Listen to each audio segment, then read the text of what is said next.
Assalamualaikum warahmatullahi wabarakatuh. Alhamdulillahirabbil alamin, wassalatu wassalamu ala sayyidina Muhammadin sallallahu alaihi wasallam wa ala alihi washabihi ajmain. Amma ba'd, fa inna asdaqal hadithi kitabullah wa khairal hadi hadi Muhammadin sallallahu alaihi wasallam wa syarrul umuri muhdatsatuha wa kullu muhdatsatin bid'ah wa kullu bid'atin dalalah wa kullu dalalatin finnar. Bapak-bapak dan ibu-ibu jamaah maghrib Masjid Raya yang saya hormati, marilah kita melanjutkan pembahasan kita tentang sejarah-sejarah Nabi dan sahabat dan yang lainnya. Dan untuk malam ini saya akan memilih yaitu sejarah yang menyangkut seorang yang diabadikan namanya dalam Al-Quran, bahkan menjadi nama suatu surah, yaitu Luqmanul Hakim. Jadi insyaallah pada malam ini kita akan melihat dan kita akan menyinggung masalah atau sejarah Luqmanul Hakim. Bapak-bapak dan ibu jamaah su yang saya hormati, Luqmanul Hakim ini pada ulama sejarah berbeda pendapat. Ada yang mengatakan bahwa nama lengkapnya yaitu Luqman bin Utaqa bin Sa'dun. Ada yang mengatakan namanya Luqman bin Taran. Jadi ada beberapa pendapat yang memberikan nama lengkap. Kemudian juga ahli sejarah berbeda pendapat dari mana asalnya ini Luqmanul Hakim. Ada yang mengatakan bahwa berasal dari Sudan, yang dari suku Nubia. Nubia yaitu daerah perbatasan antara Sudan dengan Mesir. Dulu suatu di Mesir itu saya pergi di tengah-tengah suku ini, yang kebetulan pada waktu itu kita ada rihlah yang diatur oleh bagian mahasiswa orang asing. Ada rihlah ke Luxor, yaitu bagian selatan Mesir, provinsi bagian selatan Mesir. Namanya ada Luxor di sana bagian selatan. Ada Suhaj, provinsi Suhaj, ada provinsi Luxor, ada provinsi Aswan. Jadi di Mesir itu bagian kemahasiswaan orang asing itu biasanya waktu libur mengatur untuk rihlah, untuk kunjungan wisata. Pada waktu itu saya ikut, kurang tahu tahun berapa itu, ikut wisata atau rihlah ke Luxor dan Aswan untuk melihat peninggalan Fir'aun,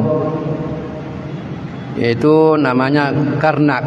Itu daerah penyembahan Fir'aun dan pengikut Fir'aun, namanya Karnak. Dekat dari situ ada sungai. Sungai menurut hati konon katanya yang sungai itu dulu dibuang Nabi Musa sewaktu dia lahir. Waktu dia lahir,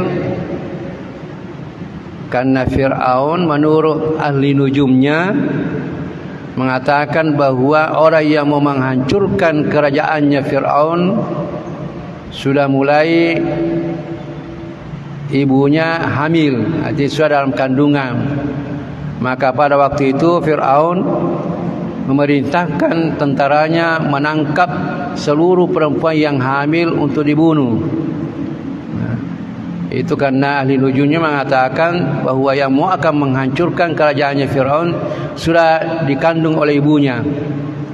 Itu sudah artinya bertahap itu, karena ahli nujum mengatakan sudah sekian bulan maka seluruh wanita yang hamil sesuai dengan apa yang dikatakan nujumnya, maka seluruh wanita yang hamilnya sekian bulan diambil semua, ditangkap, dibunuh semuanya.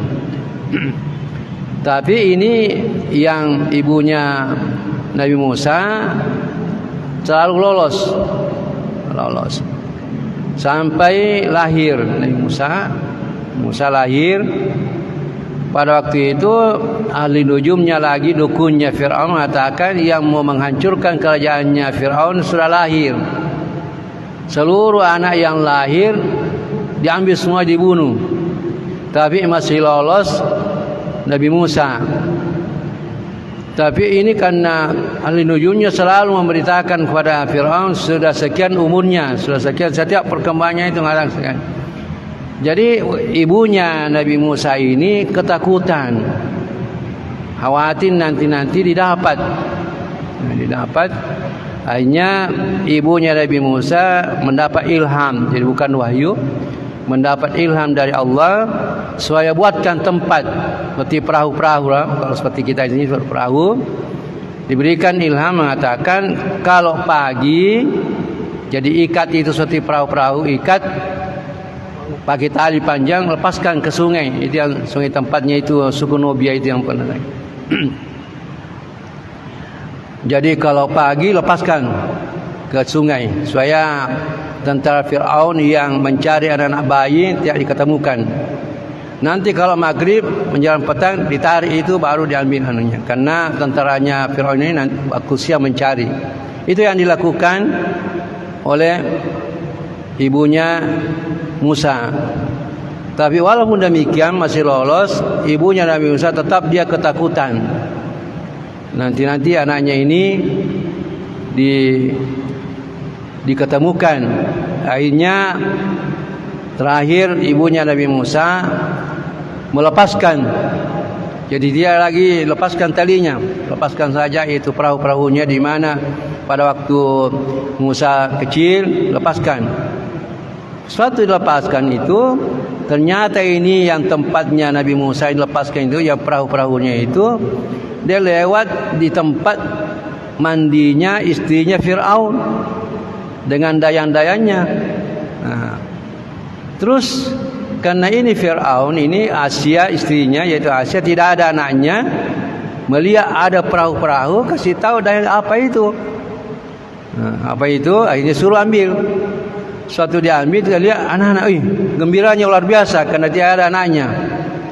Nah, jadi istrinya Fir'aun yaitu Asia mengatakan ambil itu. Ringkas cerita, ambil karena dia ada anaknya, dibawa ke istana. Nah, menurut ini tukang nujumnya, dukunnya Fir'aun mengatakan yang mau menghancurkan kerajaan Fir'aun sekarang sudah sekian umurnya, anaknya sudah lahir sekian umurnya. Nah, persis itu umurnya itu. Akhirnya pada waktu itu Nabi Musa yang masih bayi dibawa ke istana. Fir'aun kata, inilah yang barangkali yang mau menghancurkan saya ini, sesuai dengan dukunnya. Jadi sudah berapa kali itu berusaha untuk mau membunuh ini anak bayi ini, itu Musa. Tapi karena istrinya tidak ada anaknya, selalu bergembira melihat, mengambil anak, melarang Fir'aun untuk membunuh. Dan pada satu saat memuncak kemarahannya Fir'aun mau membunuh Musa ini, karena dia mengatakan, ini nanti yang akan menghancurkan kerajaan saya sesuai dengan petunjuk tukang nujum. Akhirnya istrinya Asia mengatakan, mana mungkin ini yang mau hancurkan ini. Coba katanya. Jadi nak kasih lihat Asia, nak kasih lihat Fir'aun. Maka coba tes anak ini. Jadi ada ibu Asia kurang tahu mendapat hidayah untuk memberikan untuk mentes ini di depannya Fir'aun, mengatakan coba nanti ambil bara api dan kurma di depannya, tahu depannya ini Musa pada waktu dia kecilnya. Terus diletakkan depannya, Nabi Musa ini suatu kecilnya terus mau ambil bara api. Ambil bara api. Terus saya mengatakan, coba lihat, tak mungkin anak yang menghancurkan. Coba kan, dia kata anak ini yang akan pintar nanti akan menghancurkan. Tak mungkin bara api yang dia mesti kormanya yang diambil. Itulah sebabnya Nabi Musa sewaktu mau diutus menjadi rasul, minta kepada Allah, mengatakan, ya Allah, tolong dibantu saya dengan saudaraku Harun. Karena Harun itu pintar dan fasih bicaranya. Saya tidak fasih karena Nabi Musa itu kurang-kurang bagus cara bicara, karena itu bekas bara api yang diambil itu yang suatu dites itu.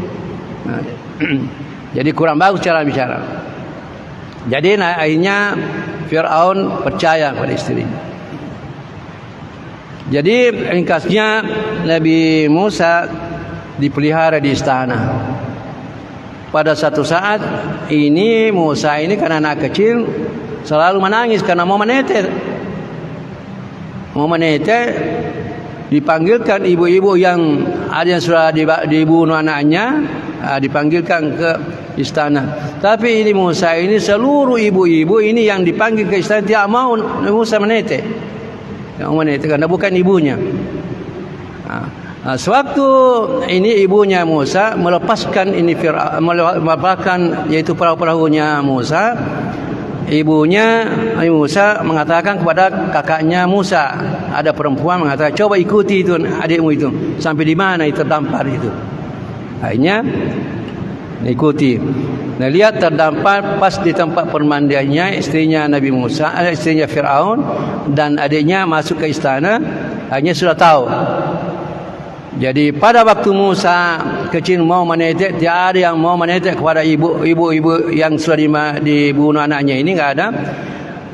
Musa tetap dia menangis. Akhirnya kakaknya Musa yang perempuan mengatakan kepada istana, tidakkah saya mau tunjukkan ada ibu di situ juga tidak ada arahnya. Mudah-mudahan bisa dia menetek, artinya kasih tetek ini yang Musa.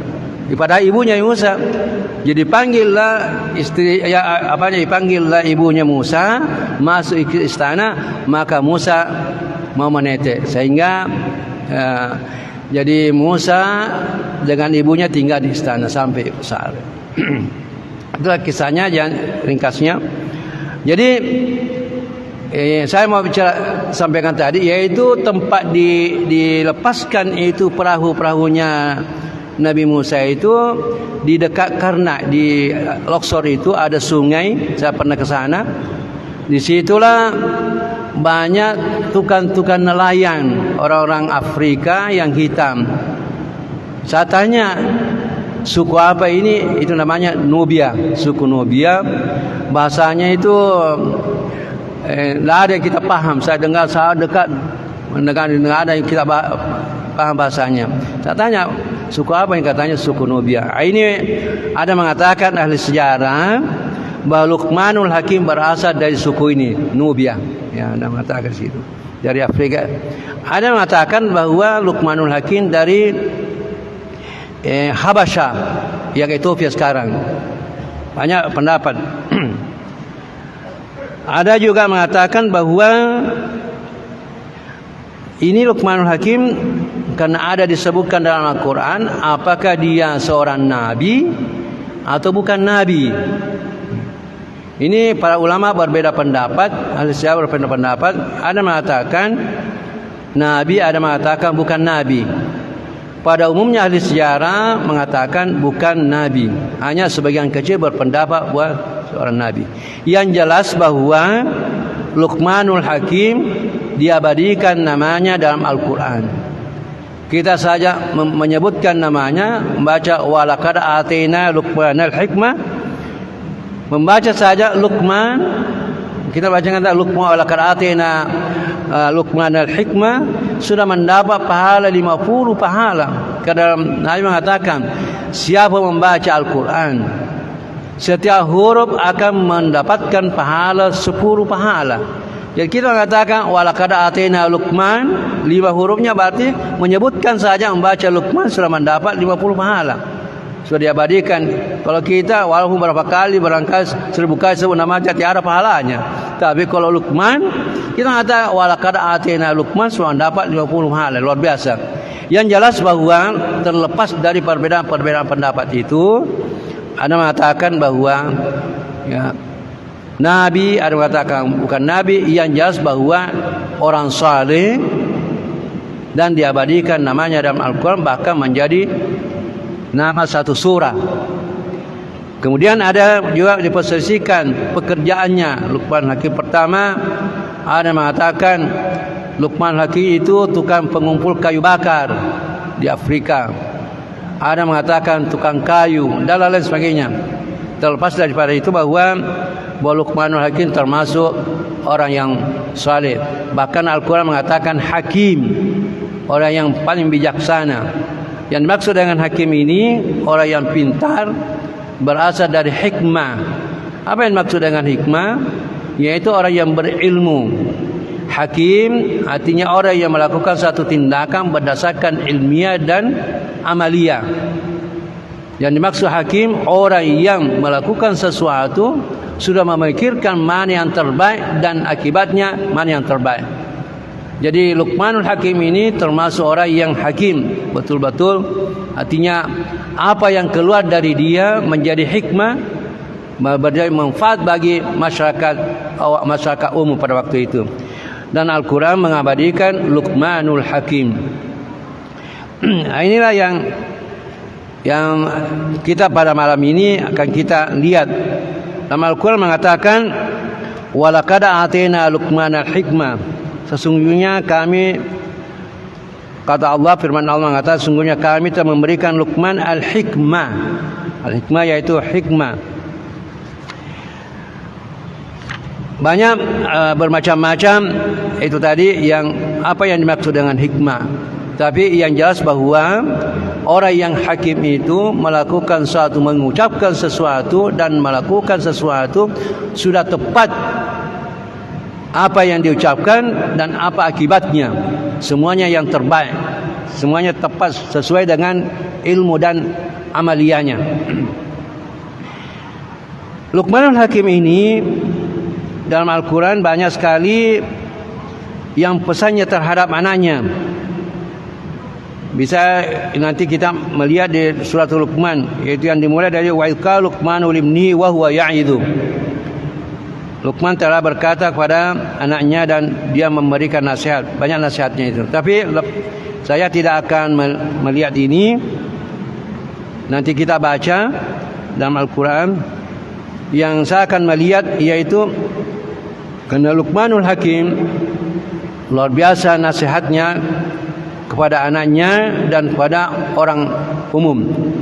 Antara lain nasihatnya kepada anaknya, yaitu pernah memberikan nasihat anaknya, berkata kepada anaknya, mengatakan, anakku, apa yang kamu lakukan usahakan yang baik. Usahakan yang baik, semuanya yang baik kamu lakukan. Kenapa? Karena semua yang kamu lakukan mesti orang akan menjadikan bahan pembicaraan. Mesti itu. Ya, apa yang kau lakukan, baik yang baik ataupun yang tidak, mesti orang akan menjadikan bahan pembicaraan. Akhirnya pada waktu itu mengajak anaknya, marilah kita mau melihat buktinya. Akhirnya mengajak anaknya untuk mengambil himarnya. Ambil himarnya. Ada himarnya tidak terlalu gemuk dan menurut sejarah mengatakan agak kurus himarnya. Akhirnya ini Luqmanul Hakim bersama dengan anaknya memperlihatkan apa yang dikatakan, apa yang dinasihatkan kepada anaknya, bagaimana pembuktiannya, mengatakan bahwa apapun yang kita lakukan mesti orang akan menjadikan bahan pembicaraan.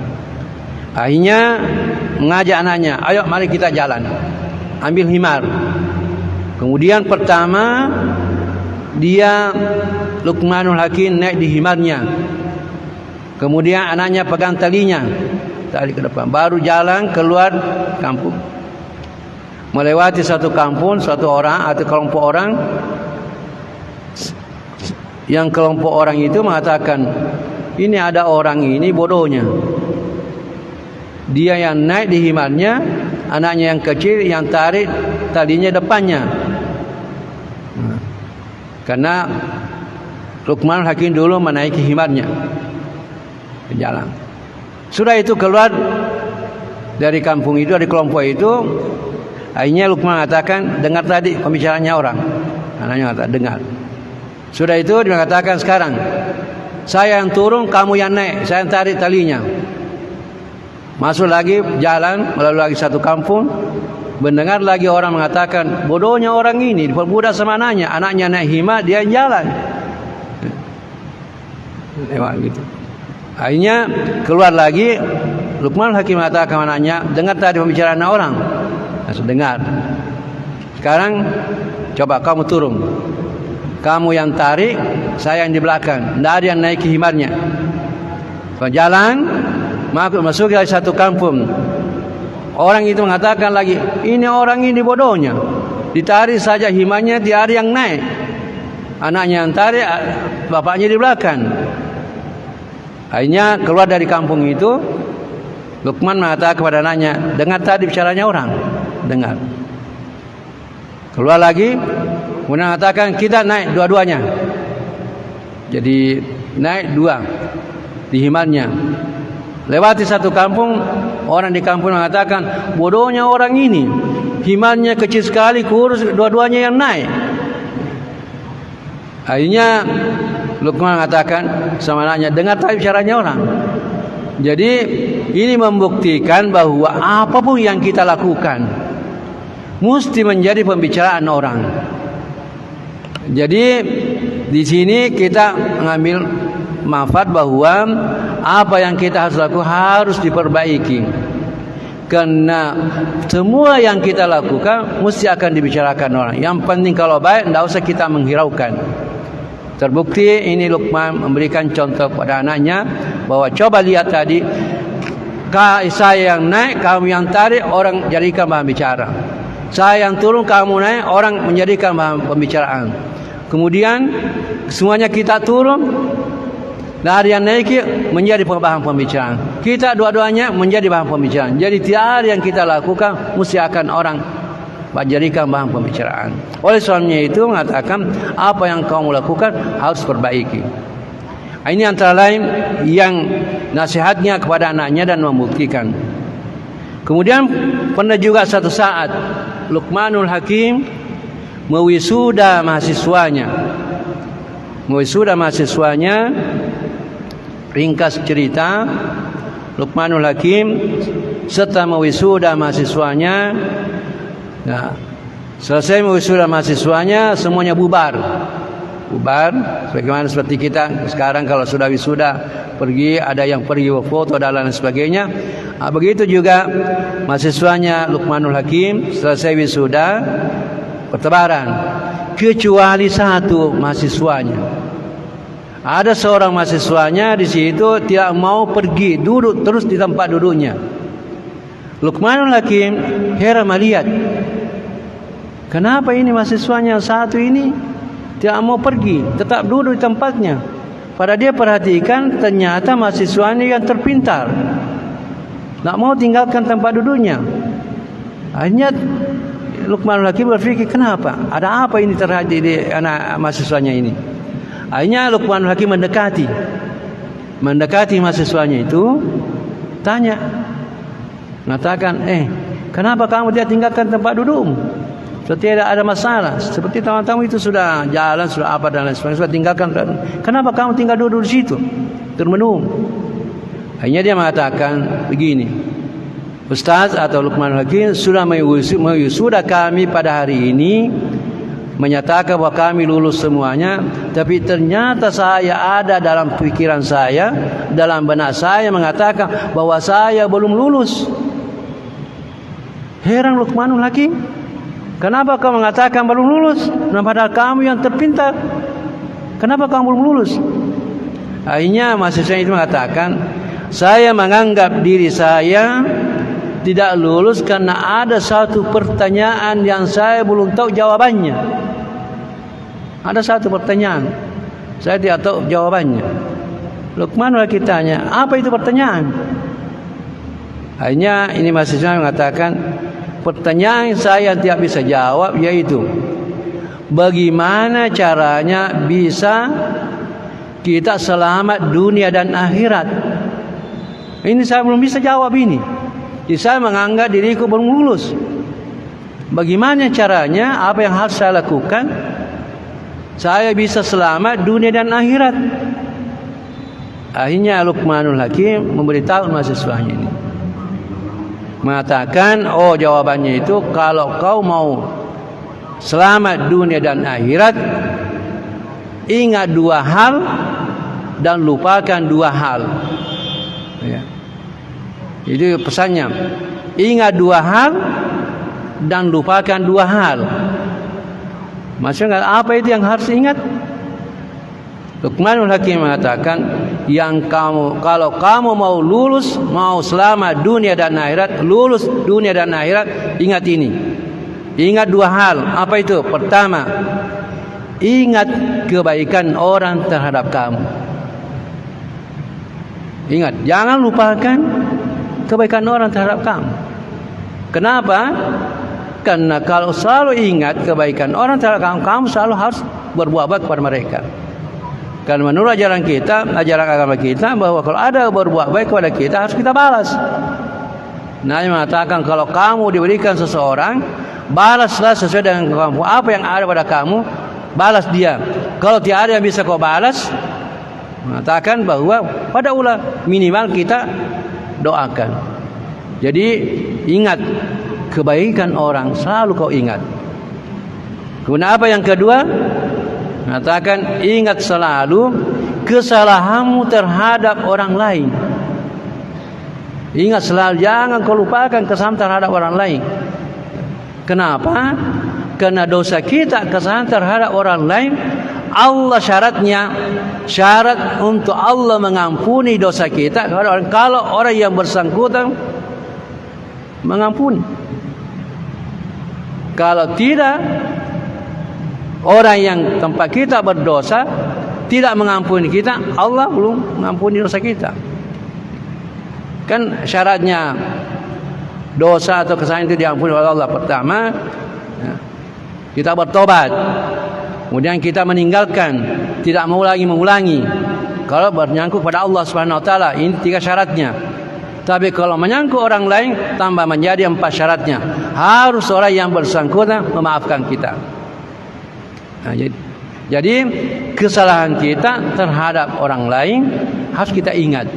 Itu dia pesannya. Jadi ingat selalu 2 hal kalau mau selamat dunia dan akhirat. Itu pertama, kebaikan orang terhadap kamu ingat selalu, dan kesalahan kamu terhadap orang ingat selalu. Karena supaya kamu bisa minta maaf kepada orang yang bersangkutan. Dan selanjutnya mengatakan, apa yang saya harus lupakan? Luqmanul Hakim mengatakan, harus kamu 2 hal yang kamu lupakan. Apa itu? Pertama, kebaikan kamu terhadap orang lain harus kau lupakan. Jangan kita selalu membicarakan kebaikan kita. Dalam Al-Quran mengatakan, ya ayyuhalladzina amanu la tubtilu shadaqatikum bil manni wal adha. Dalam Al-Quran mengatakan, hai sekalian orang yang beriman, janganlah kamu membatalkan amalmu. La tubtilu shadaqatikum bil manni wal adha. Jangan kau membatalkan, menghancurkan kau punya amal sedekah kamu bil manni, karena suka membicarakan bil manni. Kenapa? Karena ada orang itu selalu suka bicara, mengatakan, itu orang itu andai kata bukan saya bantu, nanti tidak lulus itu. Andai kata bukan saya yang tolong, kebaikan kita terhadap orang lain jangan kita. Dilarang kita bilman selalu membicarakan. Jadi lupakan itu kebaikan kita terhadap orang lain, lupakan. Wal adza, dan jangan kita membatalkan amal kita ada dengan menyakiti orang. Apa yang dimaksud sini? Karena kadang-kadang orang minta tolong, kita juga menyakiti. Ya, nanti saya bantu, tapi anu dulu ini nih, angkat dulu ini, kau bersihkan dulu ini. Kecuali kalau dia yang mau, tidak masalah. Tapi jangan kita menyakiti orang. Ya. Saya bisa bantu, tapi tolong diantar dulu ini, angkatkan saya ke sana dulu. Itu menyakiti orang. Jadi kalau kita mau membantu orang betul-betul, kecuali kalau dia mau.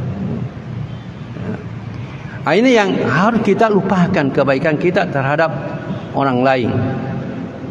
Yang kedua yang harus kita lupakan, yaitu Luqman Hakim mengatakan, coba lupakan selalu kesalahan orang lain terhadap kamu. Harus kita lupakan. Jadi apa kesalahan orang, dosa orang terhadap kita, lupakan. Maafkan semuanya.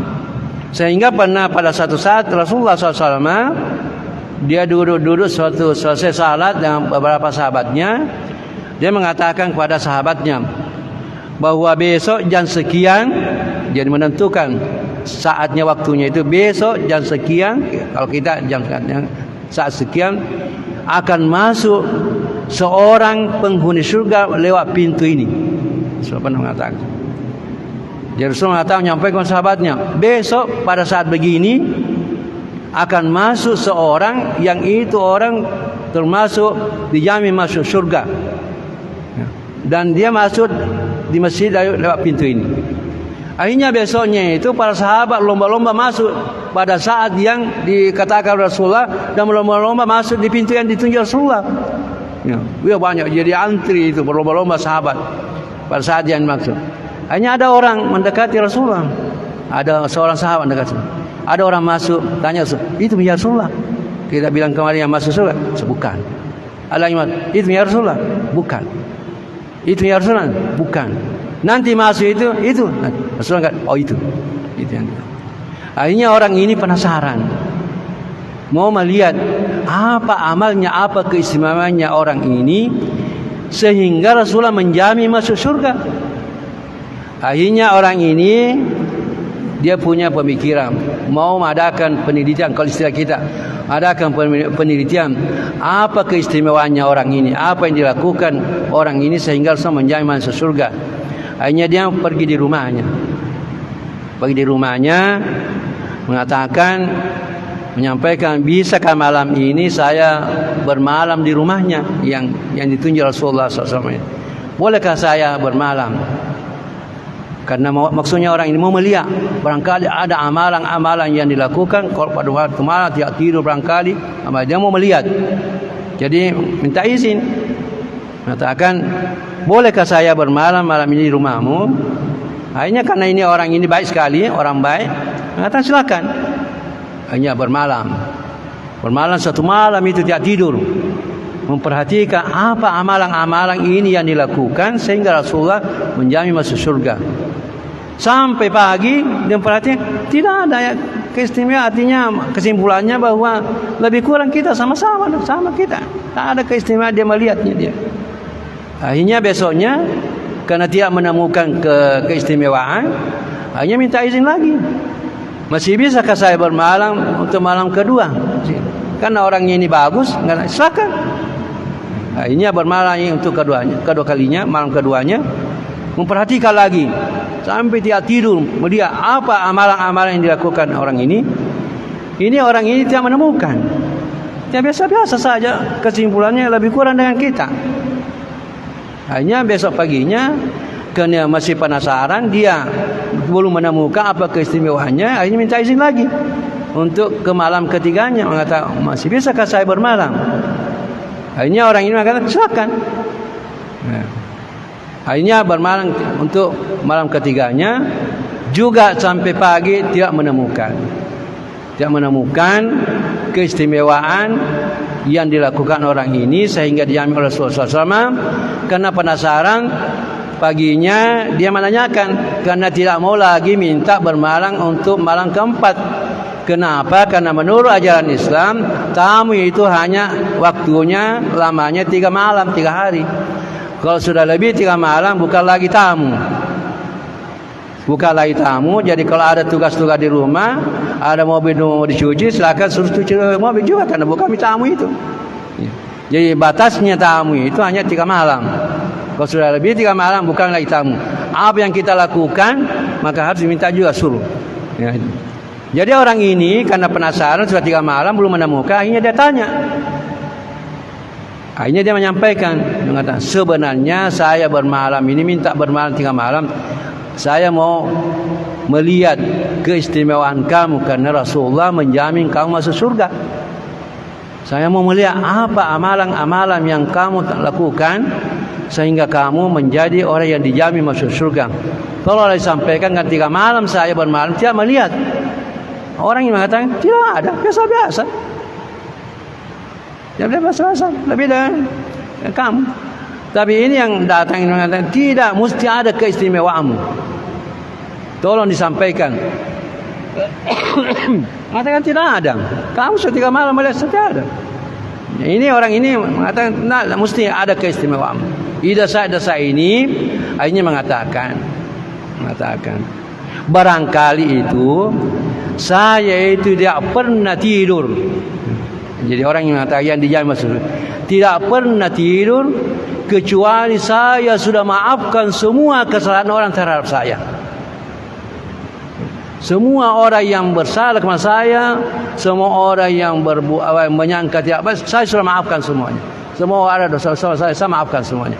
Jadi saya menganggap sudah bersih semuanya, sudah ring, baru saya tidur. Nah, jadi inilah akhirnya dia mengatakan barangkali itu karena itu termasuk hal yang berat.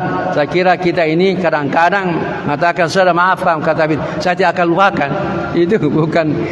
Kadang-kadang kita sudah maafkan orang minta maaf. Okey, saya maafkan, tapi saya tidak akan lupakan. Itu dalam Al-Qur'an, wallahu yuhibbul muhsinin, kan ada. Apa yang dimaksud muhsin? Artinya orang sudah memaafkan orang dan tidak ada lagi bekas. Tapi ada orang memaafkan, ya maafkan tapi mengatakan tetap saya ingat. Nah. Apalagi sampai 7 lapis saya tidak akan ini. Jadi dalam ayat itu wasalu ila magfiratin min rabbikum, itu yang mengenai masalah pengampunan dosa-dosa kesalahan kepada orang lain, ditutup wallahu yuhibbul muhsinin, Allah mencintai orang yang muhsin. Apa yang dimaksud dengan muhsin sini? Orang yang memaafkan orang dan tidak ada lagi bekasnya, sudah bersih semuanya itu. Jadi inilah yang dipesankan sahabat Luqmanul Hakim terhadap muridnya, mengatakan bahwa kalau mau selamat dunia dan akhirat, ingat selalu 2 hal. Yaitu tadi yang pertama, kebaikan orang terhadap kamu ingat selalu, jangan kelupakan, dan ingat selalu kesalahan kamu terhadap orang lain. Kemudian lupakan kebaikan kamu terhadap orang lain dan lupakan kesalahan orang terhadap kamu. InsyaAllah kalau ini kamu bisa lakukan, insya kamu akan selamat dunia. Itulah jawaban yang kamu cari itu. Jadi mudah-mudahan dengan ini kamu bisa selamat dunia dan akhirat. Masih ada waktu lagi selamat. Jadi Luqmanul Hakim banyak sekali pesannya terhadap anaknya. Dalam Al-Quran mengatakan wa idh qala Luqmanul Hakim wa idh qala Luqmanu libni wa huwa ya'idhu, dalam surah 31 mengatakan wa idh qala Luqmanu libni wa huwa ya'idhu ya bunayya la tusyrik billah inna syirka la dhulmun 'adzim. Kemudian wasainal insana biwalidayhi hamalathu ummu wahnan ala wahnin wa fisaluhu fi amaini anishkur li wa liwalidayka ilayya al-masir. Jadi pertama pesannya kepada anaknya yaitu jangan berbuat syirik kepada Allah. Nah, itu yang pertama. Kemudian yang kedua pesannya itu berbuat baik kepada orang tua. Sini mengatakan wasainal insani wa hamalatu, di sini menyebutkan bahwa ibu itu hamalatu wahnan alawan, dia mengandungi. Wahnan alawan artinya dalam keadaan lemah di atas kelemah. Artinya pada waktu ibu mengandung kita luar biasa. Artinya yang beban yang dirasakan oleh ibu. Sampai Al-Quran mengatakan wahnan ala wahnin, kelemahan di atas kelemahan. Wa fisalu fi amaini. Ini sebenarnya ini yang ajaran keluarga berencana dalam Al-Quran. Di sini mengatakan wa fisalu fi amaini. Al-Quran itu memberikan masa menyusui anak, minimal masa menyusui anak fi amaini 2 tahun. Ini anak, kalau mau anak kita normal bagus perkembangan anunya, minimal yaitu masa menyusui 2 tahun. Ada ayat yang lain, mengatakan hamlu wa fisalu 30 syahran. Itu yang usia anak minimal, baru bisa ada adiknya kalau menurut Al-Quran itu. Kadang-kadang orang setiap tahun. Akhirnya sekarang terjadi adalah stunting, penyakit stunting sekarang. Anak kurang normal, kurang sempurna. Al-Quran itu sudah memberikan bahwa jarak antara anak itu minimal 30 bulan. 30 bulan. Masa menyusui yaitu 2 tahun. Karena sini kata wa fisalu fi amaini. Masa menyusui 2 tahun. Insyaallah kalau 2 tahun itu anak insyaallah bisa cerdas, bisa ketahanan tubuhnya insyaallah akan terjamin. Tapi kurang dari itu artinya menyalahi daripada teori dalam Al-Quran. Kemudian itu yang pesannya. Kemudian wa in jahadaka la antus ma bi ma laysa laka bi fala tutihuma. Jadi kemudian Luqmanul Hakim menasihatkan kepada anaknya, artinya tentunya kepada kita semuanya juga, harus berbuat baik kepada orang tua.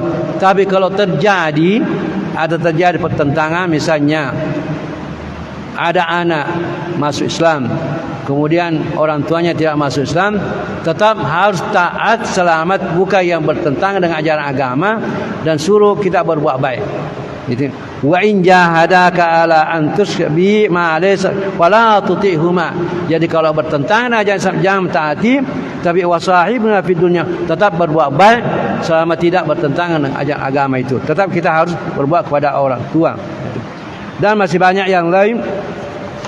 Kemudian ada yang penting di sini yang karena banyak pesannya. Ini wala tusair haddaka linnasi wala tamshi fil ardi marahan. Andai kata ini yang dikatakan dalam Al-Quran, yang diabadikan pesan, artinya wasiatnya Luqman terhadapnya, saya kira amallah kita ini. Sini kata wala tusair haddaka linnasi, janganlah kamu memalingkan mukamu dari orang. Artinya ini waktunya jangan kau selalu artinya tidak senang sama orang. Jadi harus kita memperlihatkan kepada orang, artinya rasa gembira. Ya wala tusai, janganlah kau memalingkan. Artinya jangan kau membenci, kalau misalnya kasarnya jangan kau membenci orang, tapi selalu husnudzan terhadap orang. Tapi ini lagi wala tamshi fil ardi marahan. Andai kata ini dilakukan, dipraktekkan, saya kira amal lalu lintas. Kemudian kata wala tamshi fil ardi marahan, janganlah berjalan di atas bumi marahan dengan sombong. Ini sekarang ini bahasanya ini singkat kata bisa dipraktekkan. Janganlah jalan kita membawa kendaraan, jangan balap-balap. Andai kata kita ini mentaati, saya kira amal lalu lintas. Ini wala tamshi fil ardi, janganlah kau berjalan di atas bumi marahan dengan sombong. Ya, bagus sekali ini ya, untuk anaknya. Kemudian waqsid fi masyika, dan waqsid artinya sederhanakan pelan-pelan dalam jalan. Kalau kamu jalan, kita sekarang itu lalu lintas kadang-kadang kacau karena ya masing-masing egonya jalan, tidak ada memberikan jalan. Waqdud min sautika, ini waqdud min sautika, dan rendahkan sautika, suaramu. Inna angkaral aswati la sautul hamid, suara yang paling dibenci oleh Allah suara himar. kurang tahu apakah bapak-bapak pernah mendengar suara himar itu. Kalau himar itu begitu kecilnya, tapi suaranya kalau dia bunyi seperti mau kiamat. Jadi itu Allah mengatakan janganlah suaramu seperti suara himar. Sebenarnya di sini janganlah, kalau saya mengatakan kepada mahasiswa, janganlah mendemo. Janganlah kita teriak-teriak di jalanan. Andai kata kita ini sebenarnya nilai-nilai yang ada dalam Al-Quran kita laksanakan dalam kehidupan kita, ini aman ini. Ini mengatakan wala tusai haddaka linnas, janganlah kau memalingkan muka terhadap orang. Artinya harus kita tersenyum, husnudzan terhadap orang lain, jangan kita curiga kepada orang lain. Dan kalau kita jalan harus jalan pelan-pelan, jangan balap-balapan, harus kita perhatikan peraturan lalu lintas. Waqsid fi masyika, di sini kata waqsid, pelan-pelan kalau jalan. Waghadhu fi min sautika, kemudian suara jangan diangkat, jangan teriak-teriak, karena itu suara yang besar itu termasuk yang dibenci oleh Allah SWT. Dalam ayat yang mengatakan innal ladzina yunadunaka min wara'il hujurati aktsaruhum la yaqilun, sesungguhnya orang-orang yang berteriak di luar kamar wahai Muhammad, yunaduk min wara'il hujurat aktsaruhum la yaqilun, kebanyakan mereka tidak berakal. Kebanyakan mereka tidak. Artinya ini kecaman tidak langsung dari Allah SWT, dilarang kita untuk berteriak, ya, bisa mengganggu keamanan, bisa mengganggu orang banyak. Saya kira sudah, ya. Saya kira ini barangkali yang menyangkut Luqmanul Hakim, bahwa Luqmanul Hakim yang kesimpulannya bahwa Luqmanul Hakim termasuk orang yang saleh.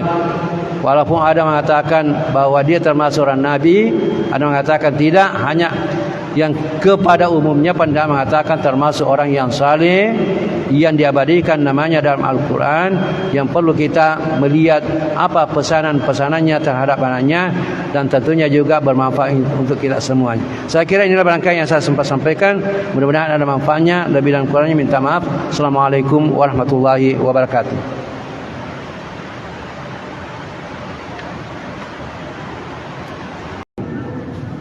Assalamualaikum warahmatullahi wabarakatuh. Alhamdulillahirabbil alamin, wassalatu wassalamu ala sayyidina Muhammadin sallallahu alaihi wasallam wa ala alihi washabihi ajmain. Amma ba'd, fa inna asdaqal hadithi kitabullah wa khairal hadi hadi Muhammadin sallallahu alaihi wasallam wa syarrul umuri muhdatsatuha wa kullu muhdatsatin bid'ah wa kullu bid'atin dalalah wa kullu dalalatin finnar. Bapak-bapak dan ibu-ibu jamaah maghrib Masjid Raya yang saya hormati, marilah kita melanjutkan pembahasan kita tentang sejarah-sejarah Nabi dan sahabat dan yang lainnya. Dan untuk malam ini saya akan memilih yaitu sejarah yang menyangkut seorang yang diabadikan namanya dalam Al-Quran, bahkan menjadi nama satu surah, yaitu Luqmanul Hakim. Jadi insyaallah pada malam ini kita akan melihat dan kita akan menyinggung masalah atau sejarah Luqmanul Hakim. Bapak-bapak dan ibu jamaah su yang saya hormati, Luqmanul Hakim ini pada ulama sejarah berbeda pendapat. Ada yang mengatakan bahwa nama lengkapnya yaitu Luqman bin Utaqa bin Sa'dun. Ada yang mengatakan namanya Luqman bin Taran. Jadi ada beberapa pendapat yang memberikan nama lengkap. Kemudian ya, juga ahli sejarah berbeda pendapat dari mana asalnya ini Luqmanul Hakim. Ada yang mengatakan bahwa berasal dari Sudan, yang dari suku Nubia. Nubia yaitu daerah perbatasan antara Sudan dengan Mesir. Dulu suatu di Mesir itu saya pergi di tengah-tengah suku ini yang kebetulan pada waktu itu kita ada rihlah yang diatur oleh bagian mahasiswa orang asing. Ada rihlah ke Luxor, ya, bagian selatan Mesir, provinsi bagian selatan Mesir, namanya ada Luxor di sana bagian selatan. Ada Suhaj, provinsi Suhaj, ada provinsi Luxor, ada provinsi Aswan. Jadi di Mesir itu bagian kemahasiswaan orang asing itu biasanya waktu libur mengatur untuk rihlah, untuk kunjungan wisata. Pada waktu itu saya ikut, kurang tahu tahun berapa itu, ikut wisata atau rihlah ke Luxor dan Aswan untuk melihat peninggalan Fir'aun, yaitu namanya Karnak. Itu daerah penyembahan Fir'aun dan pengikut Fir'aun, namanya Karnak. Dekat dari situ ada sungai. Sungai menurut hati konon katanya yang sungai itu dulu dibuang Nabi Musa sewaktu dia lahir. Waktu dia lahir,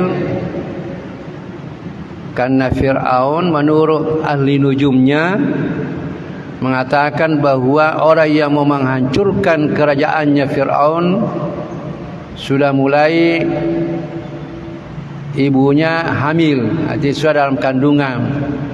Maka pada waktu itu Fir'aun memerintahkan tentaranya menangkap seluruh perempuan yang hamil untuk dibunuh. Itu karena ahli nujumnya mengatakan bahwa yang mau akan menghancurkan kerajaannya Fir'aun sudah dikandung oleh ibunya. Itu sudah artinya bertahap itu, karena ahli nujumnya mengatakan sudah sekian bulan. Maka seluruh wanita yang hamil sesuai dengan apa yang dikatakan nujumnya sekian bulan, maka seluruh wanita yang hamilnya sekian bulan diambil semua, ditangkap, dibunuh semuanya. Tapi ini yang ibunya Nabi Musa selalu lolos sampai lahir Nabi Musa. Musa lahir. Pada waktu itu ahli nujumnya lagi, dukunnya Fir'aun mengatakan yang mau menghancurkan kerajaannya Fir'aun sudah lahir. Seluruh anak yang lahir diambil semua, dibunuh. Tapi masih lolos Nabi Musa. Tapi ini karena ahli nujumnya selalu memberitakan kepada Fir'aun sudah sekian umurnya, sudah sekian, setiap perkembangannya itu mengatakan. Jadi ibunya Nabi Musa ini ketakutan, khawatir nanti didapat. Akhirnya ibunya Nabi Musa mendapat ilham, jadi bukan wahyu, mendapat ilham dari Allah supaya buatkan tempat seperti perahu-perahu lah. Kalau seperti kita ini perahu, diberikan ilham mengatakan kalau pagi jadi ikat itu seperti perahu-perahu, ikat pakai tali panjang, lepaskan ke sungai. Itu yang sungai tempatnya itu suku Nubia itu yang pernah. Jadi kalau pagi lepaskan ke sungai supaya tentara Fir'aun yang mencari anak-anak bayi tidak diketemukan. Nanti kalau maghrib menjelang petang ditarik itu baru diambil anunya, karena tentaranya Fir'aun ini waktu siang mencari. Itu yang dilakukan oleh ibunya Musa. Tapi walaupun demikian masih lolos, ibunya Nabi Musa tetap dia ketakutan. Nanti anaknya ini diketemukan. Akhirnya terakhir ibunya Nabi Musa melepaskan. Jadi dia lagi lepaskan talinya, lepaskan saja itu perahu-perahunya di mana pada waktu Musa kecil, lepaskan. Suatu dilepaskan itu, ternyata ini yang tempatnya Nabi Musa dilepaskan itu, yang perahu-perahunya itu, dia lewat di tempat mandinya istrinya Fir'aun dengan dayang-dayangnya. Nah, Terus karena ini Fir'aun, ini Asia istrinya, yaitu Asia tidak ada anaknya, melihat ada perahu-perahu, kasih tahu dan apa itu. Apa itu? Akhirnya suruh ambil. Suatu diambil, kita lihat anak-anak, gembiranya luar biasa karena dia ada anaknya. Jadi istrinya Fir'aun yaitu Asia mengatakan ambil itu. Ringkas cerita, ambil karena dia ada anaknya, dibawa ke istana. Nah, menurut ini tukang nujumnya, dukunnya Fir'aun mengatakan yang mau menghancurkan kerajaan Fir'aun sekarang sudah sekian umurnya, anaknya sudah lahir sekian umurnya. Nah, persis itu umurnya itu. Akhirnya pada waktu itu Nabi Musa yang masih bayi dibawa ke istana. Fir'aun mengatakan, inilah yang barangkali yang mau menghancurkan saya ini, sesuai dengan dukunnya.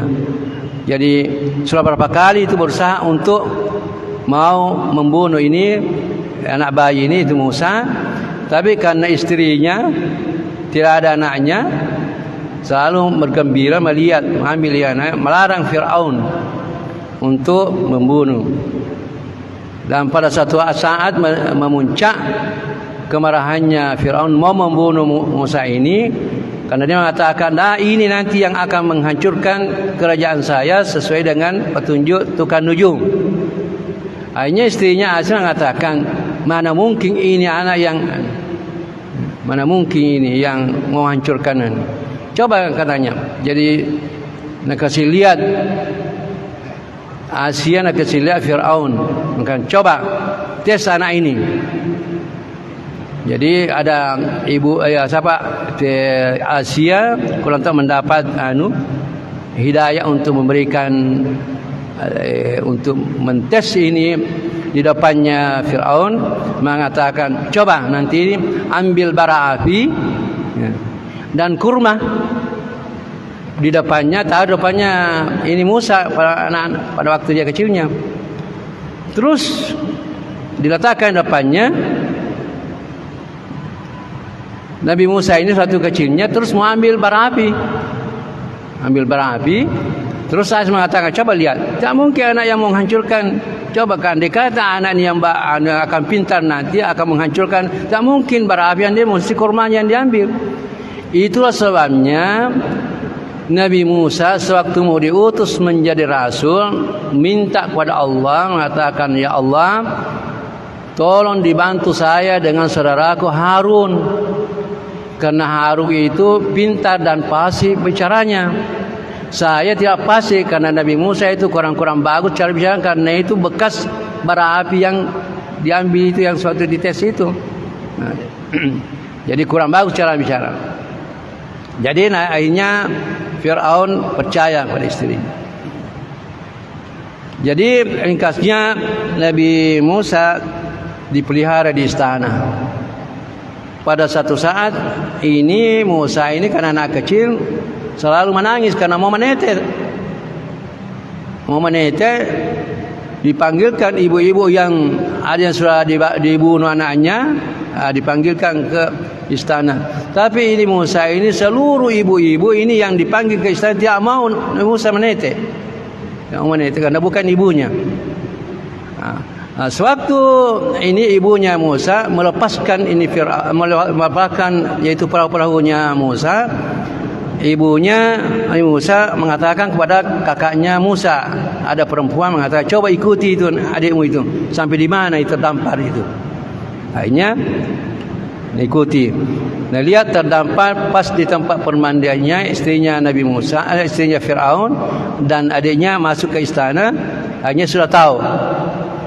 Jadi pada waktu Musa kecil mau menetek, tidak ada yang mau menetek kepada ibu-ibu yang sudah dibunuh anaknya ini, tidak ada. Musa tetap dia menangis. Akhirnya kakaknya Musa yang perempuan mengatakan kepada istana, tidakkah saya mau tunjukkan ada ibu di situ juga tidak ada anaknya, mudah-mudahan bisa dia menetek, dia kasih tetek ini yang Musa kepada ibunya Musa.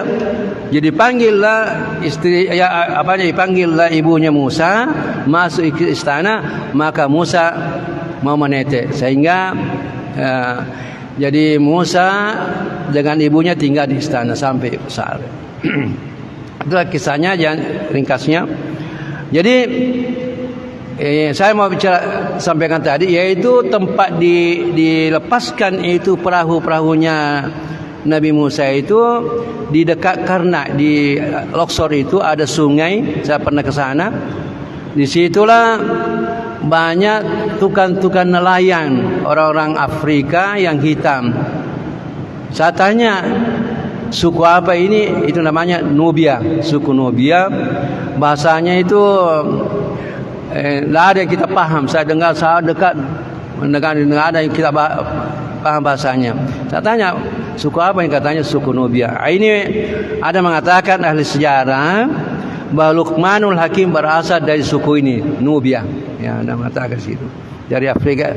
Ada mengatakan bahwa Luqmanul Hakim dari Habasya, yang Ethiopia sekarang. Banyak pendapat. Ada juga mengatakan bahwa ini Luqmanul Hakim karena ada disebutkan dalam Al-Quran, apakah dia seorang nabi atau bukan nabi. Ini para ulama berbeda pendapat, ahli sejarah berbeda pendapat. Ada mengatakan nabi, ada mengatakan bukan nabi. Pada umumnya ahli sejarah mengatakan bukan nabi. Hanya sebagian kecil berpendapat bahwa seorang nabi. Yang jelas bahwa Luqmanul Hakim diabadikan namanya dalam Al-Quran. Kita saja menyebutkan namanya, membaca walaqad atina Luqmanal hikmah. Membaca saja Luqman, kita baca kata Luqman walaqad atina Luqmanal hikmah, sudah mendapat pahala 50 pahala.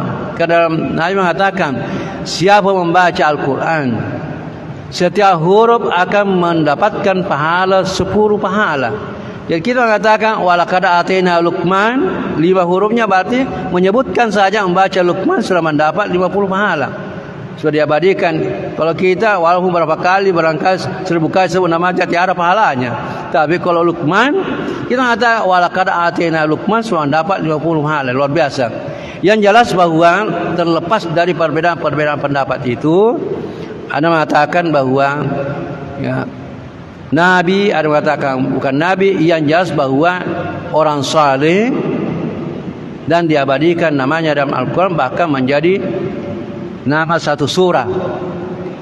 Kemudian ada juga diposisikan pekerjaannya. Luqman Hakim pertama, ada mengatakan Luqman Hakim itu tukang pengumpul kayu bakar di Afrika.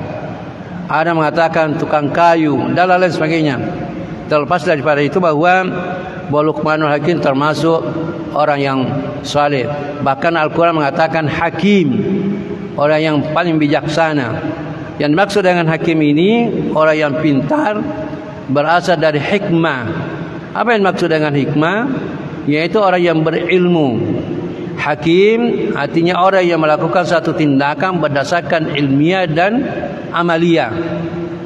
Yang dimaksud hakim orang yang melakukan sesuatu sudah memikirkan mana yang terbaik dan akibatnya mana yang terbaik. Jadi Luqmanul Hakim ini termasuk orang yang hakim, betul-betul.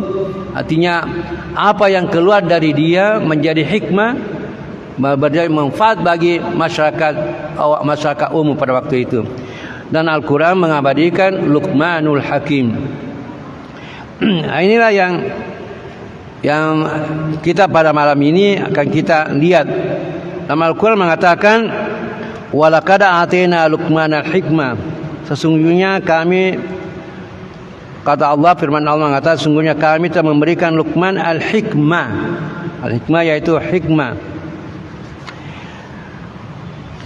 Banyak bermacam-macam itu tadi yang apa yang dimaksud dengan hikmah. Tapi yang jelas bahwa orang yang hakim itu melakukan sesuatu, mengucapkan sesuatu dan melakukan sesuatu sudah tepat apa yang diucapkan dan apa akibatnya. Semuanya yang terbaik, semuanya tepat sesuai dengan ilmu dan amaliyahnya. Luqmanul Hakim ini dalam Al-Quran banyak sekali yang pesannya terhadap anaknya. Bisa nanti kita melihat di surat Luqman, yaitu yang dimulai dari wa idza Luqmanu libnihi wa huwa ya'idhu. Luqman telah berkata kepada anaknya dan dia memberikan nasihat, banyak nasihatnya itu. Tapi saya tidak akan melihat ini. Nanti kita baca dalam Al-Quran. Yang saya akan melihat yaitu karena Luqmanul Hakim luar biasa nasihatnya kepada anaknya dan kepada orang umum.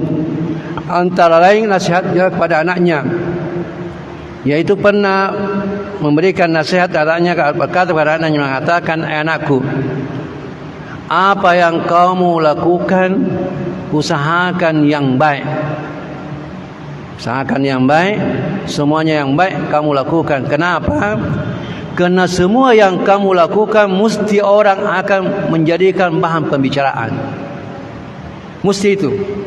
Ya, apa yang kau lakukan, baik yang baik ataupun yang tidak, mesti orang akan menjadikan bahan pembicaraan. Akhirnya pada waktu itu mengajak anaknya, marilah kita mau melihat buktinya. Akhirnya mengajak anaknya untuk mengambil himarnya. Ambil himarnya. Ada himarnya tidak terlalu gemuk dan menurut saya mengatakan agak kurus himarnya. Akhirnya ini Luqmanul Hakim bersama dengan anaknya memperlihatkan apa yang dikatakan, apa yang dinasihatkan kepada anaknya, bagaimana pembuktiannya, mengatakan bahwa apapun yang kita lakukan mesti orang akan menjadikan bahan pembicaraan. Akhirnya mengajak anaknya, ayo mari kita jalan, ambil himar. Kemudian pertama dia Luqmanul Hakim naik di himarnya. Kemudian anaknya pegang talinya, tali ke depan, baru jalan keluar kampung. Melewati satu kampung, satu orang atau kelompok orang. Yang kelompok orang itu mengatakan, ini ada orang ini bodohnya. Dia yang naik di himarnya, anaknya yang kecil yang tarik talinya depannya. Karena Luqmanul Hakim dulu menaiki himarnya ke jalan. Sudah itu keluar dari kampung itu, dari kelompok itu. Akhirnya Luqman mengatakan, dengar tadi pembicaraannya orang. Anaknya mengatakan, dengar. Sudah itu dia mengatakan, sekarang saya yang turun, kamu yang naik, saya yang tarik talinya. Masuk lagi jalan, melalui lagi satu kampung. Mendengar lagi orang mengatakan, bodohnya orang ini, diperbudak sama anaknya. Anaknya naik himar, dia jalan. Lewat gitu. Akhirnya keluar lagi, Luqman Hakim mengatakan anaknya, dengar tadi pembicaraan orang. Langsung dengar. Sekarang coba kamu turun. Kamu yang tarik, saya yang di belakang. Tidak ada yang naik himarnya. Berjalan, masuk ke satu kampung. Orang itu mengatakan lagi, ini orang ini bodohnya. Ditarik saja himarnya, tidak ada yang naik. Anaknya yang tarik, bapaknya di belakang. Akhirnya keluar dari kampung itu, Luqman mengatakan kepada anaknya, dengar tadi bicaranya orang. Dengar. Keluar lagi, kemudian mengatakan, kita naik dua-duanya. Jadi naik dua di himarnya. Lewati satu kampung, orang di kampung mengatakan, bodohnya orang ini, himarnya kecil sekali, kurus, dua-duanya yang naik. Akhirnya Luqman mengatakan sama anaknya, dengar tadi bicaranya orang. Jadi ini membuktikan bahwa apapun yang kita lakukan mesti menjadi pembicaraan orang. Jadi di sini kita mengambil manfaat bahwa apa yang kita harus lakukan harus diperbaiki. Karena semua yang kita lakukan mesti akan dibicarakan orang. Yang penting kalau baik, tidak usah kita menghiraukan. Terbukti ini Luqman memberikan contoh kepada anaknya bahwa coba lihat tadi, saya yang naik, kamu yang tarik, orang jadikan bahan bicara. Saya yang turun, kamu naik, orang menjadikan bahan pembicaraan. Kemudian semuanya kita turun, dari yang naik menjadi bahan pembicaraan. Kita dua-duanya menjadi bahan pembicaraan. Jadi tiada yang kita lakukan mesti akan orang jadikan bahan pembicaraan. Oleh sebabnya itu mengatakan apa yang kamu lakukan harus perbaiki. Ini antara lain yang nasihatnya kepada anaknya dan membuktikan. Kemudian pernah juga satu saat Luqmanul Hakim mewisuda mahasiswanya. Ringkas cerita, Luqmanul Hakim setelah mewisuda mahasiswanya, selesai mewisuda mahasiswanya, semuanya bubar, sebagaimana seperti kita sekarang kalau sudah wisuda pergi, ada yang pergi foto dan lain sebagainya. Begitu juga mahasiswanya Luqmanul Hakim selesai wisuda bertebaran, kecuali satu mahasiswanya. Ada seorang mahasiswanya di situ tidak mau pergi, duduk terus di tempat duduknya. Luqmanul Hakim heran melihat, kenapa ini mahasiswanya yang satu ini tidak mau pergi, tetap duduk di tempatnya. Pada dia perhatikan, ternyata mahasiswanya yang terpintar, tidak mau tinggalkan tempat duduknya. Akhirnya Luqmanul Hakim berpikir, kenapa? Ada apa ini terjadi di anak mahasiswanya ini? Akhirnya Luqmanul Hakim mendekati mahasiswanya itu, tanya, mengatakan, kenapa kamu tidak tinggalkan tempat dudukmu? Tidak ada masalah. Seperti tamu-tamu itu sudah jalan, sudah apa dan lain sebagainya, sudah tinggalkan. Kenapa kamu tinggal duduk di situ termenung? Akhirnya dia mengatakan begini, Ustaz atau Luqmanul Hakim sudah mewisuda kami pada hari ini, menyatakan bahwa kami lulus semuanya, tapi ternyata saya ada dalam pikiran saya, dalam benak saya mengatakan bahwa saya belum lulus. Heran Luqmanul Hakim, kenapa kau mengatakan belum lulus? Padahal kamu yang terpintar, kenapa kamu belum lulus? Akhirnya mahasiswa itu mengatakan, saya menganggap diri saya tidak lulus karena ada satu pertanyaan yang saya belum tahu jawabannya. Ada satu pertanyaan, saya tidak tahu jawabannya. Luqmanul Hakim tanya, apa itu pertanyaan? Akhirnya ini mahasiswa mengatakan, pertanyaan saya yang tidak bisa jawab yaitu, bagaimana caranya bisa kita selamat dunia dan akhirat?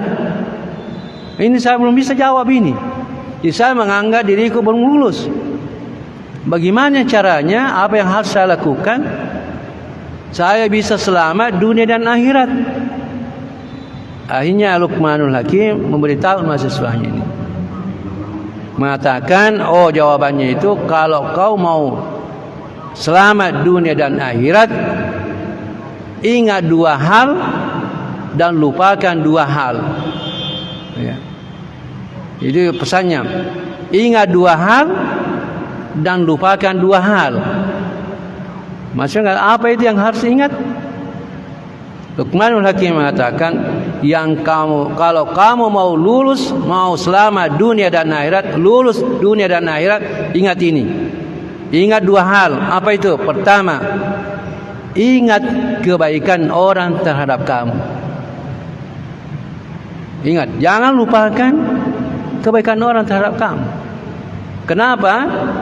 Karena kalau selalu ingat kebaikan orang terhadap kamu, kamu selalu harus berbuat baik kepada mereka.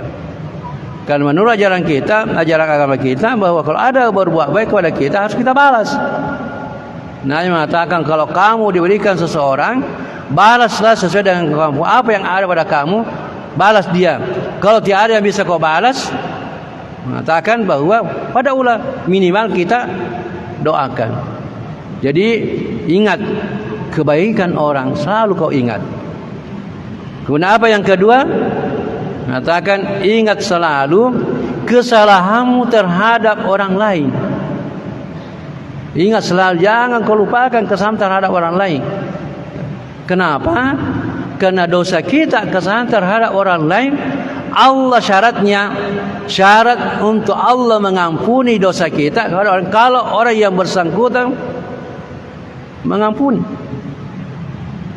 Kalau tidak, orang yang tempat kita berdosa tidak mengampuni kita, Allah belum mengampuni dosa kita. Kan syaratnya dosa atau kesalahan itu diampuni oleh Allah, pertama kita bertobat, kemudian kita meninggalkan, tidak mau lagi mengulangi. Kalau bernyangkut pada Allah Subhanahu Wa Taala, ini 3 syaratnya. Tapi kalau menyangkut orang lain, tambah menjadi 4 syaratnya. Harus orang yang bersangkutan memaafkan kita. Nah, jadi kesalahan kita terhadap orang lain harus kita ingat. Itu dia pesannya. Jadi ingat selalu 2 hal kalau mau selamat dunia dan akhirat.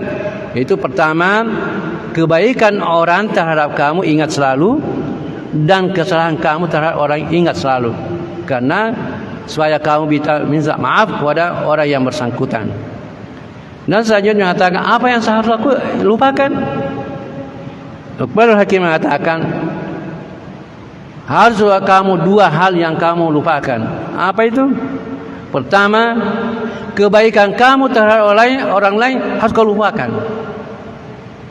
Jangan kita selalu membicarakan kebaikan kita. Dalam Al-Quran mengatakan, ya ayyuhalladzina amanu la tubtilu shadaqatikum bil manni wal adha. Dalam Al-Quran mengatakan, hai sekalian orang yang beriman, janganlah kamu membatalkan amalmu.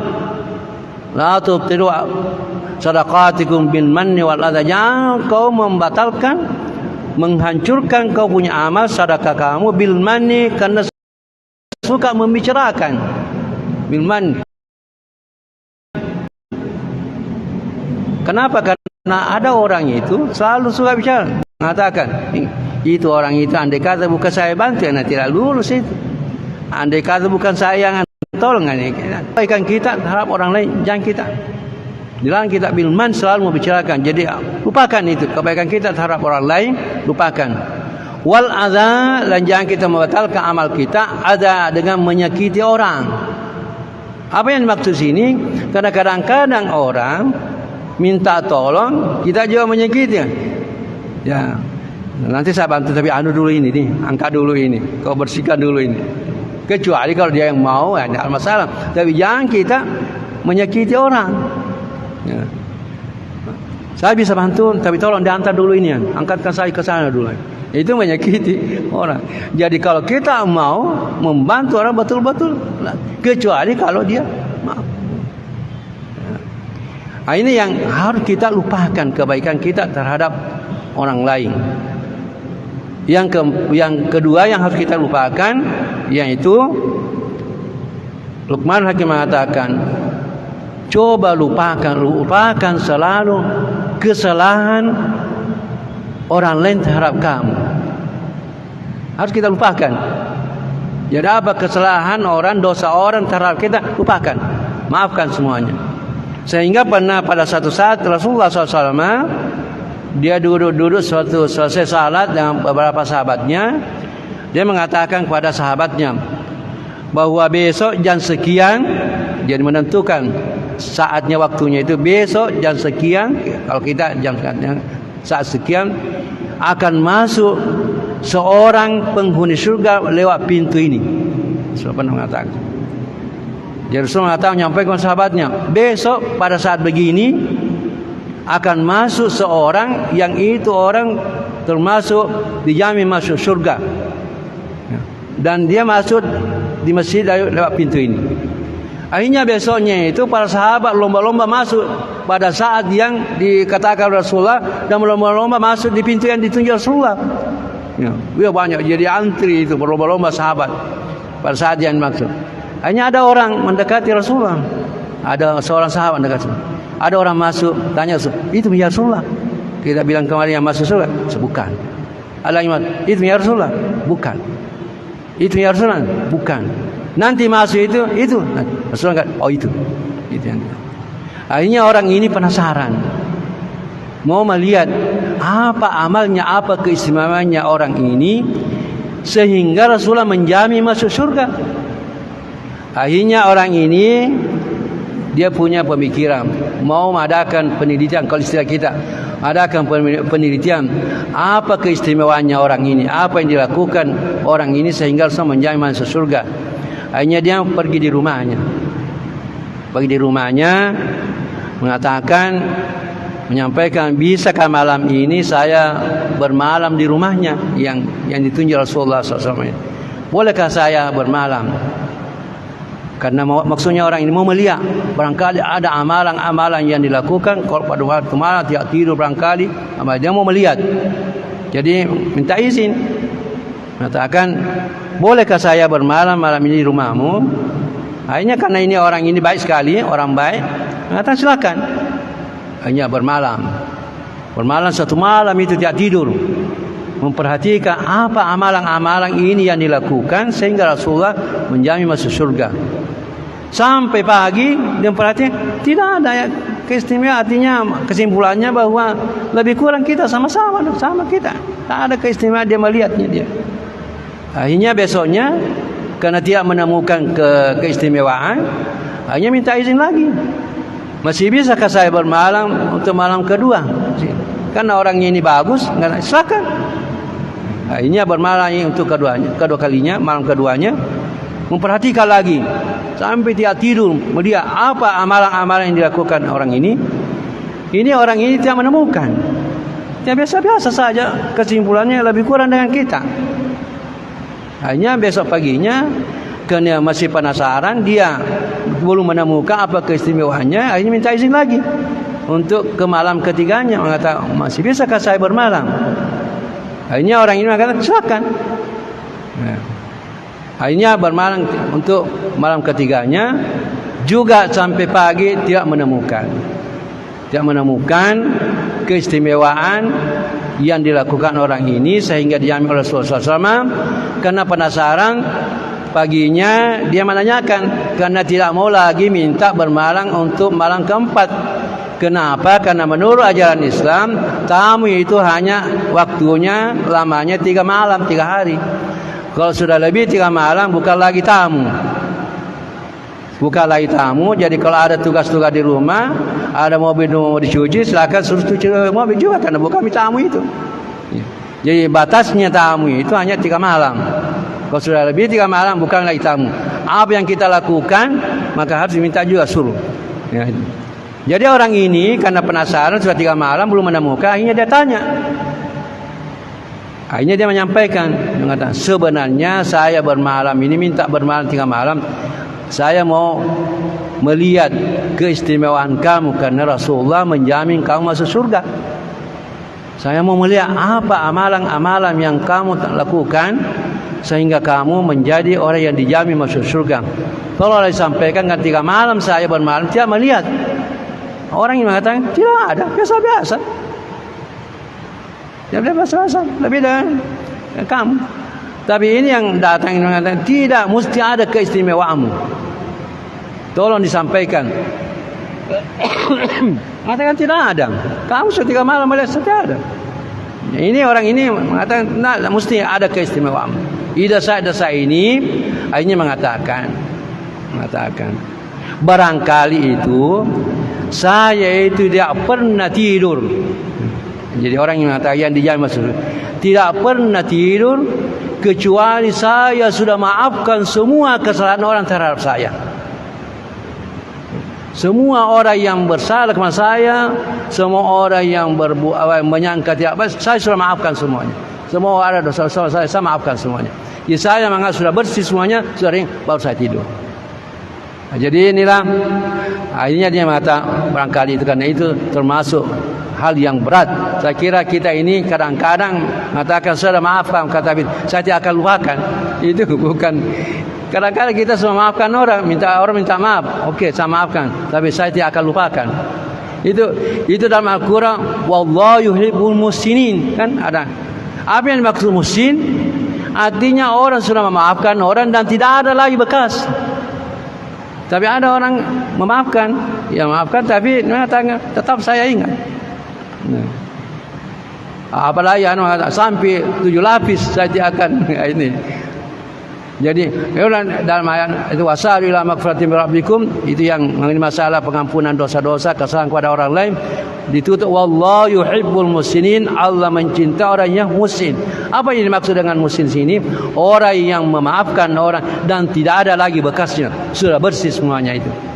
Jadi inilah yang dipesankan Sebab Luqmanul Hakim terhadap muridnya mengatakan bahwa kalau mau selamat dunia dan akhirat, ingat selalu dua hal. Yaitu tadi yang pertama, kebaikan orang terhadap kamu ingat selalu, jangan kau lupakan. Dan ingat selalu kesalahan kamu terhadap orang lain. Kemudian lupakan kebaikan kamu terhadap orang lain, dan lupakan kesalahan orang terhadap kamu. InsyaAllah kalau ini kamu bisa lakukan, insya kamu akan selamat dunia. Itulah jawaban yang kamu cari itu. Jadi mudah-mudahan dengan ini kamu bisa selamat dunia dan akhirat. Masih ada waktu? Kita selamat. Jadi Luqmanul Hakim banyak sekali pesannya terhadap anaknya. Dalam Al-Quran mengatakan, wa idh qala Luqmanul Hakim wa idh qala Luqmanu libni wa huwa ya'idhu. Dalam surah 31 mengatakan, wa idh qala Luqmanu libni wa huwa ya'idhu ya bunayya la tusyrik billah inna syirka la dhulmun 'adzim.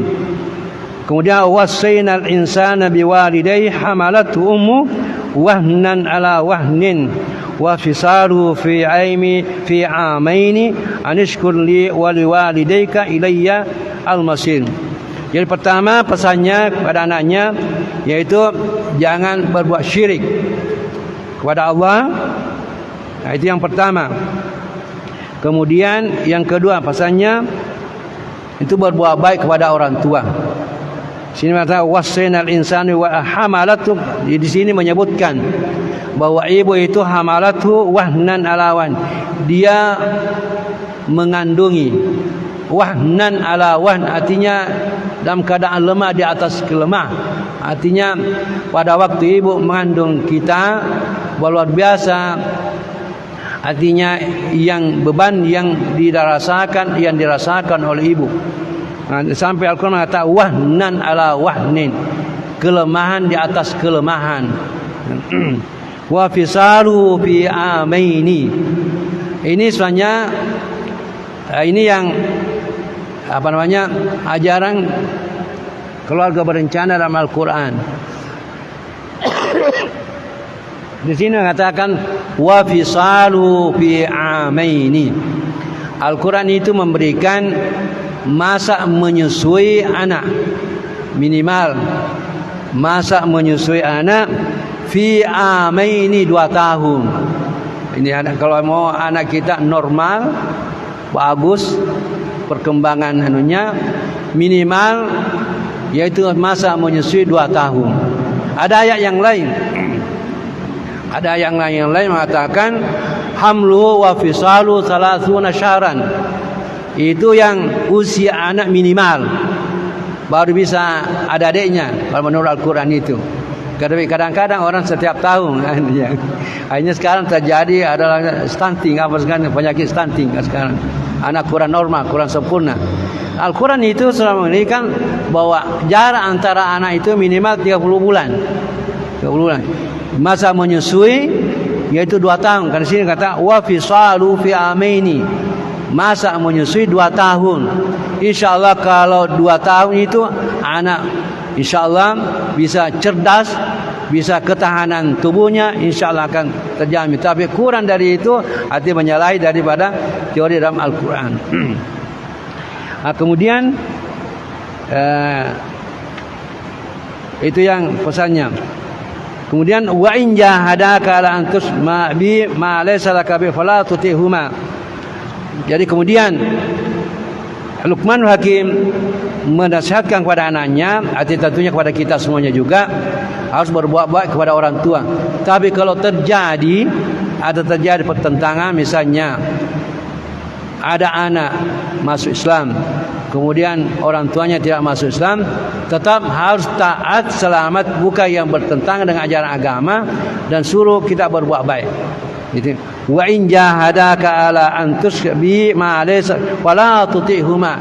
Jadi kalau bertentangan jangan taati, tapi wasahibna fid dunya, tetap berbuat baik selama tidak bertentangan dengan ajaran agama itu. Tetap kita harus berbuat kepada orang tua. Dan masih banyak yang lain. Kemudian ada ada yang penting di sini yang karena banyak pesannya. Ini wala tusair haddaka linnasi wala tamshi fil ardi marahan. Andai kata ini yang dikatakan dalam Al-Quran, yang diabadikan pesan, artinya wasiatnya Luqman terhadapnya, saya kira amallah kita ini.